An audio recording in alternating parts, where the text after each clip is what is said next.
Question. Thank you, brother, for this video. I have a question. Can the helping of creation of the golden age be used as another type of lie to manipulate people? And I don't remember exactly which video it is, but I have several videos where I talk about that the Ascended Masters are hoping that the Earth, or they're working towards having the Earth go into a golden age. Saint Germain is the Ascended Master who's the spiritual leader for the next 2,000-year period, and his plan is to make this a golden age on Earth with a lot of positive changes. And we are, of course, all part of this, because it can only happen by those of us in embodiment embracing this higher awareness and these new ideas. So, so the question is, this whole idea that we are creating a golden age, can it be used as another type of lie to manipulate people? And yes, it can.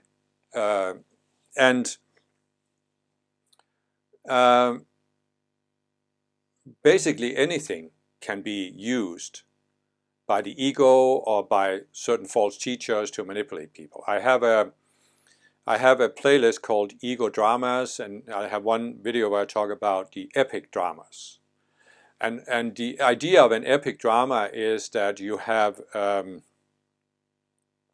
you define a goal that's very, very important, and you have a reward. If the goal is fulfilled, then good things are going to happen, and you have a stick. You have a carrot and a stick. If the goal isn't fulfilled, terrible things are going to happen. And the idea of this epic mindset is that it leads to an attitude that the ends can justify the means. It's so important to reach the goal that it's okay to violate the golden rule in order to reach it. So in other words, it's okay to force people, in extreme cases, kill people. Now obviously spiritual people are not going to accept that it's okay to kill people because spiritual people have transcended that level of consciousness, at least in general. There can be some pretty drastic exceptions, but in general. But I have seen spiritual people go into this epic mindset where they feel it's okay to try and go out and persuade people, convert them, manipulate them into accepting this spiritual teaching. And it can be often be fairly mild, but they go into this what I call the missionary mindset, where you think that if we are to solve the world's problems, we have to convert everybody to follow our spiritual teaching or guru. So that's a milder version of it, but it's still the epic mindset. But the other thing that I've seen both myself and many spiritual people go into is that we accept that it's so important to manifest a golden age that we have to completely change our lifestyle and our approach to life and our mindset, so we are just focused on this particular spiritual goal. And it can very easily become an excuse for living an unbalanced lifestyle and neglecting certain aspects of life. I certainly did that when I was younger. I became unbalanced and went into this epic mindset. That's why I, for example, moved from Denmark to the United States. Now, I still think it was part of my life plan to move to the United States, but I just could have done it with a much more balanced mindset than I had. And it would have been more pleasant for myself and people around me, such as my children, who probably felt that I was too focused on this epic goal and neglected them. And I understand that. I'm not trying to excuse it or anything. I'm just saying I've seen this with other spiritual people, that it's like you neglect the practical aspects of life because it's so important to follow this epic goal. And so I wouldn't say that this is, yeah, I guess you could say it certainly can be used as a lie to manipulate people, because what I have seen, for example, in spiritual movements is that it can be used partly to get people to submit to whatever practice there is in the spiritual movement. Like in the Summit Lighthouse, I was giving decrees, and we gave these decrees for hours and hours and hours. And they had services several nights a week. In fact, at some point they had 5 nights a week. There was a service, decree service you could go to.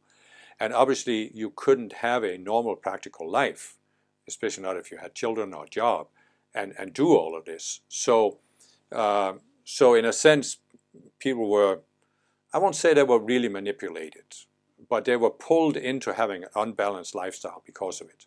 There were also, there was a certain manipulation. People submitted to the organization and doing the work for the organization.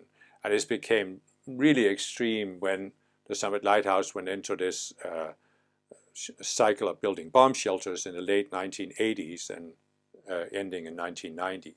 There were certainly people that were manipulated into giving more attention to the organization than they should. I also feel there was a certain manipulation of getting people to give money to the organization, but I've seen that in other spiritual movements as well, that the goal is so important that you have to give an extraordinary amount of money to the organization so they can, for example, build this new community that is so important because it's going to be the model for the golden age and whatever people believe. So yeah, of course, it can be used that way. But I have to say, though, that when you're talking about manipulating people, you always think there's a manipulator. And of course there is. I mean, there has to be a manipulator.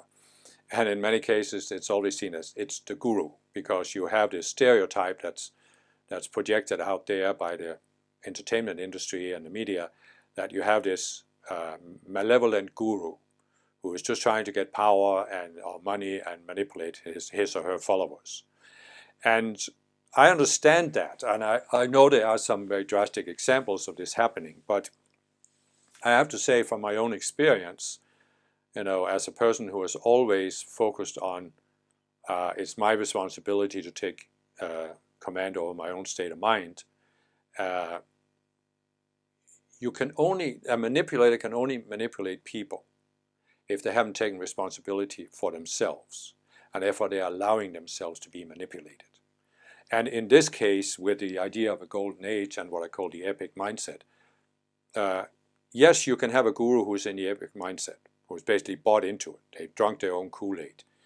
But it will only attract people who also have this epic mindset from past lifetimes.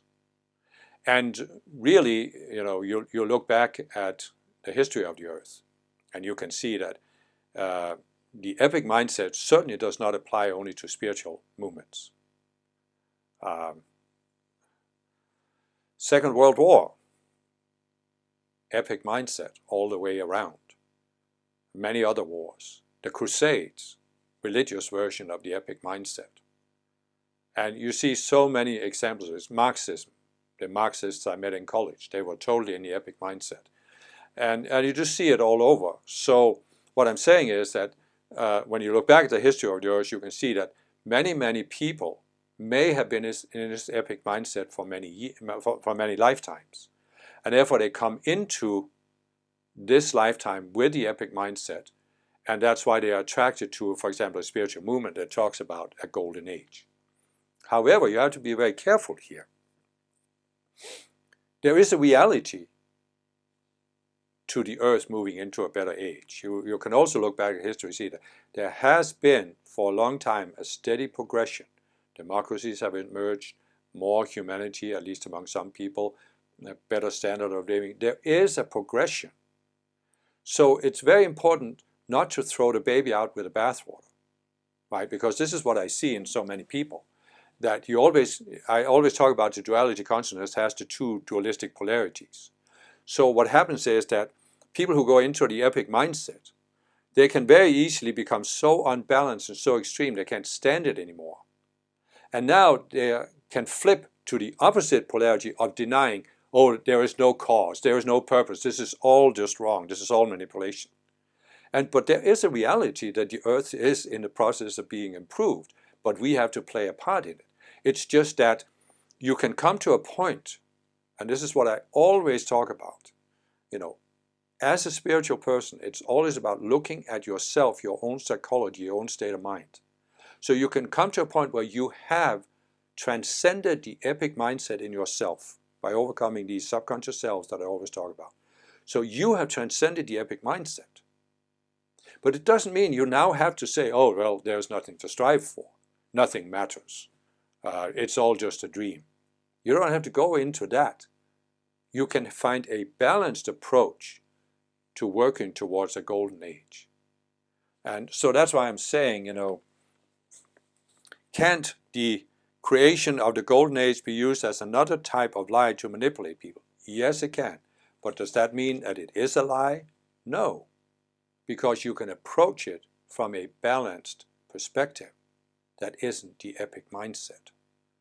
And then, the Golden Age that Saint Germain wants to manifest is only going to be manifest by people who take the balanced approach, because those who are in the epic mindset are working against it, even if they're in the spiritual movement, even if they're in the spiritual movement that recognizes ascended masters and Saint Germain and the Golden Age.